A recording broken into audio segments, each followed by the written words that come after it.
Hello students, SV children academy की online classes में आपका स्वागत है। एग्रीकल्चर केमिस्ट्री में हम लोग जल प्रदूषण के बारे में पढ़ रहे हैं और जल प्रदूषण के टॉपिक में मैं आपको ये बता रहा था कि जल प्रदूषक कौन कौन से हैं, यानी कि वो ऐसे कौन कौन से कंपाउंड हैं जिनसे कि जल प्रदूषण जो है वो होता है। तो इस सीक्वेंस में, इसी कड़ी में जो नेक्स्ट है वो है औद्योगिक रसायन जनित प्रदूषण, यानी कि ये ऐसे प्रदूषक जो है पदार्थ हैं जो कि औद्योगिक रसायन से उत्पन्न होते हैं। तो देखिए, जनसंख्या वृद्धि के साथ साथ औद्योगिक गतिविधियों में वृद्धि के कारण प्रदूषण तेज गति से बढ़ रहा है।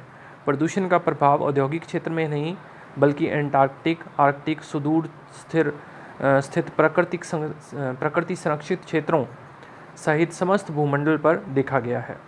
ठीक है। इसी प्रकार प्रदूषकों की बढ़ती सघनता के परिणामस्वरूप कुछ पदार्थों की सांद्रता के बढ़ने से पारिस्थितिक तंत्र पर विशेष प्रभाव जो है वो पड़ रहा है। 1,10,00,000 ज्ञात रसायनों में से लगभग 60,000 से 70,000 रसायन नियमित प्रयोग में आते हैं। पर्यावरण को विषाक्त बनाने वाले इन रसायनों के प्रभाव का आंकड़ा जो है वो बीमा है, परंतु फिर भी कुछ ऐसे मामले सामने आए हैं जिनसे सिद्ध होता है कि भारी धातु, उपधातु, कीटनाशक, कपड़े धोने वाले साबुन, डिटर्जेंट, गंध, पॉलीक्लोरीन युक्त यौगिक, अग्निशामक रसायन जो है जल स्रोतों से मिलकर उनको विषाक्त कर रहे हैं। तो ये टॉपिक तो हमने, ये वाला पैराग्राफ कल भी हमने पढ़ लिया था। तो इसमें यही चीज़ क्लियर हो रही है कि बहुत सारे औद्योगिक रसायन जो कि उद्योग धंधों से निकलते हैं वो सारे के सारे किसी न किसी रूप में जल को प्रदूषित कर रहे हैं। इसके बाद में नेक्स्ट आता है एसिडिफिकेशन या तेजाबकरण।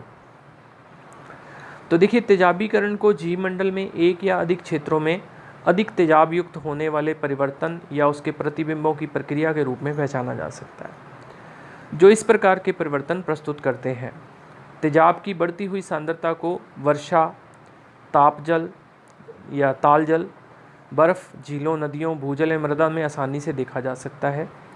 मृदा एवं चट्टानों में तीव्र गति से तेजाबीकरण करने वाली प्राकृतिक, भौतिक, रासायनिक एवं जैविक क्रियाएं होती रहती हैं तथा ज्वालामुखी विस्फोटक एवं बिजली गिरने जैसी भौतिक एवं रासायनिक घटनाएं भी अम्ल वर्षा के लिए उत्तरदायी हैं।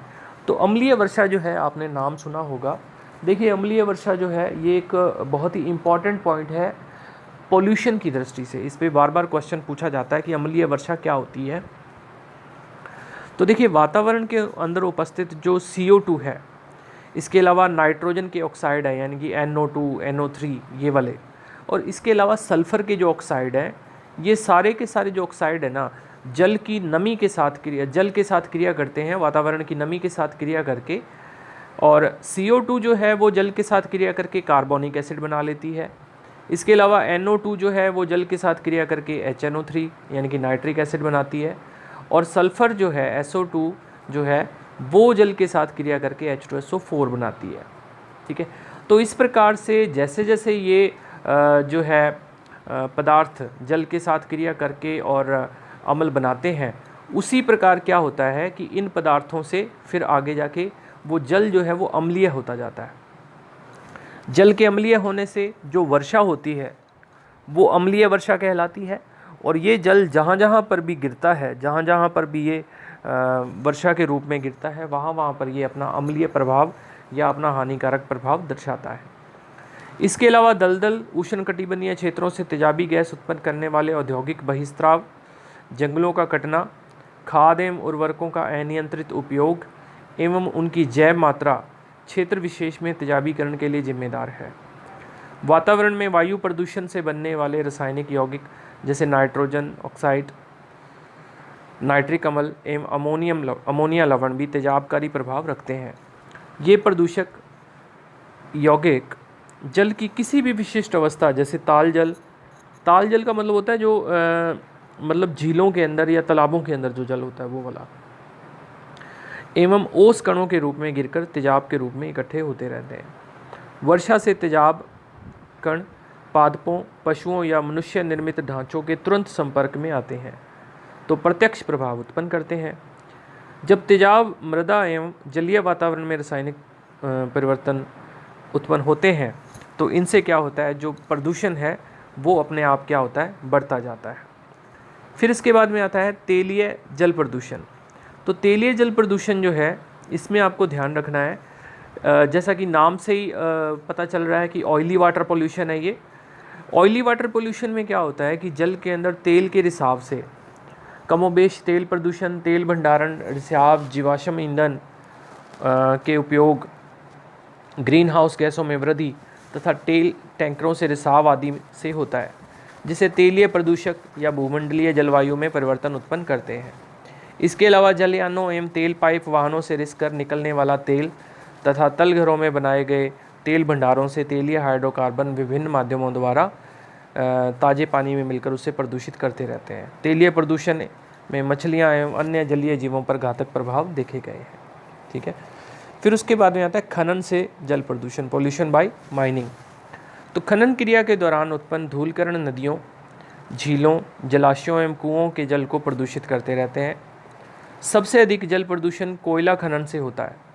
अनुमानतः प्रतिवर्ष 1.25 करोड़ टन कोयला जो है खुली खानों से निकलने के पश्चात उसकी सफाई में तथा इतने ही कोयले की पाइप द्वारा एक स्थान से दूसरे स्थान तक पहुंचने में क्रमशः 900 करोड़ गैलन व 280 गैलन व्यर्थ पानी प्राप्त होता है। यह गंदा पानी जल स्रोतों तक पहुंचकर उन्हें प्रदूषित करता है और बिना शोधन के यह जल मैदानों एवं खेतों में जाकर फसलों को हानि पहुंचाता है। ठीक है। इसके बाद में आता है कृषि एवं कृषि कार्यों द्वारा जल प्रदूषण। तो कृषि उपज बढ़ाने में रासायनिक खादों की मुख्य भूमिका भली प्रकार सिद्ध हो चुकी है। पिछले आधे दशक में भारत में रासायनिक खादों के अतिरिक्त जैव खादों और कीटनाशकों के उपयोग में उत्तरोत्तर वृद्धि हो रही है। योजनाबद्ध ढंग से उपज बढ़ाने के लक्ष्य को पाने के लिए जहां उपयुक्त वस्तुओं का प्रयोग अनिवार्य है, वहीं यह भी सत्य है कि इन उर्वरकों के असंतुलित उपयोग ने पर्यावरण संबंधी समस्याएं भी उत्पन्न कर दी हैं। आंकड़ों के अनुसार भारत में नाइट्रोजन की क्षमता धान में 30 से 40% और गेहूं के क्षेत्र में लगभग 50 से 60% है तथा पोटेशियम और फास्फोरस खाद की क्षमता मूल्य क्रमशः 50% और 15 से 20% के आसपास है। इसे पता चलता है कि प्रयुक्त खादों की अधिक मात्रा पौधों के लिए आवश्यक नहीं होती, वरन यह भूमिगत जल में पहुंचकर जल प्रदूषण की समस्या उत्पन्न करती है। तो ये फर्टिलाइज़र के दुष्प्रभाव जो जितने भी थे वो हम ऑलरेडी पहले पढ़ चुके हैं पिछले लेसन में। रासायनिक प्रभाव जो जहाँ हम बात कर रहे थे तो वहाँ हम पढ़ चुके हैं। उर्वरकों में प्रदूषणकारी तत्वों के रूप में नाइट्रोजन पर अधिक ध्यान देने की आवश्यकता होती है। ठीक है। उर्वरकों में मिलाए गए सूक्ष्म जैव तत्व यदि भूजल में पहुंच जाते हैं तो वे जल को विषाक्त कर देते हैं। परिणाम स्वरूप सामान्य खेती और उर्वरकों के विशेष योगदान का निश्चित हिसाब नहीं लगाया जा सकता। ठीक है। तो ये इसमें जो है इसके कारण है नाइट्रोजन युक्त जितने भी पदार्थ हैं, जैसे नाइट्रेट्स जो हैं पादपों के लिए भले ही ये एक लाभकारी जो है यौगिक है, लेकिन अगर हम बात करें मनुष्यों के लिए, तो मनुष्यों के लिए नाइट्रेट्स जो हैं वो एक पॉल्यूटेंट्स हैं, प्रदूषक होते हैं। फिर इसके बाद में आता है लौह अयस्क उद्योग से उत्पन्न जल प्रदूषण। तो लौह अयस्क बनाने के पश्चात बचे हुए स्लैग को अन्यत्र फेंक दिया जाता है। अब स्लैग जो होता है ना, वो क्या होता है कि जो अशुद्धियाँ होती हैं, जैसे कंकड़ हुआ, रेत हुआ, पत्थर हुए, ये अशुद्धियाँ हैं, ये गलती नहीं है। तो इनको गलाने के लिए इनके अंदर क्या डाला है, एक पदार्थ डाला जाता है जिसको गालक कहा जाता है।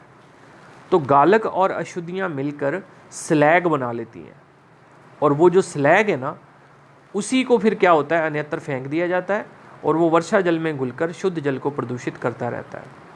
तब इससे निकलने वाले रसायन नदी नालों में मिलकर सतही एवं भूमिगत जल को प्रदूषित करते हैं। चमड़ा उद्योग से जल प्रदूषण।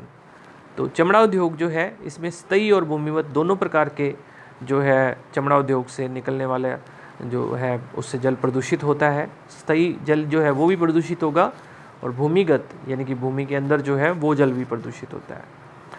चमड़ा उद्योगों से निकलने वाले प्रदूषित जल में 35% से भी अधिक फ्लोराइड के अलावा पानी में खारापन, अमोनिया, सल्फाइड, टैनिन और क्रोमियम जैसे तत्वों की मात्रा होती है। यह जल मछलियों के लिए सबसे अधिक हानिकारक होता है। ठीक है। तो ये सारे के सारे जो हैं एलिमेंट्स हैं वो सारे जो लेदर से या चमड़े से संबंधित हैं, ये जो है वो जल प्रदूषण के लिए उत्तरदायी होते हैं। फिर इसके बाद में आता है सुपोषण। ठीक है, सुपोषण का शाब्दिक अर्थ पर्याप्त भोजन प्रदान करना है। ठीक है, इसमें क्या होगा कि इसका उल्लेख झीलों, बांधों, धीमी गति से बहने वाली नदियों, समुद्र तटीय जल, अतिरिक्त उर्वरकों में भी किया जा सकता है जो अन्य असुविधाकारी जलीय पौधों को जन्म देते हैं।